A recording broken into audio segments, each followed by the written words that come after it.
कृष्णाय गीतामृतदुहे नमः।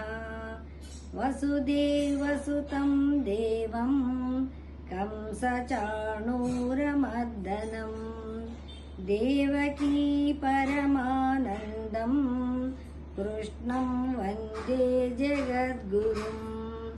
भीष्मद्रोणतटजयद्रथ जला गान्धारनीलोत्पला शल्यग्राहवती कृपेण वहनी कर्णेन वेलाकुला। अश्वत्थामविकर्ण घोरमकरा दुर्योधनावर्तिनी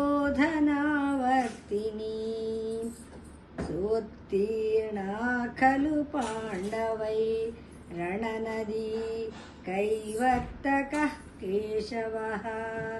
पराशर्यवचः सरोजममलं गीतार्थगन्धोत्कटं नानाख्यानककेसरं हरिकथा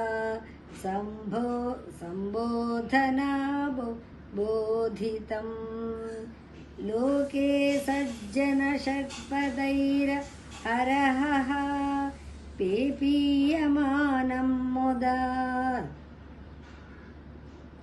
भूयाद्भारतपङ्कजं कलिमलप्रध्वंसिनः श्रेयसे।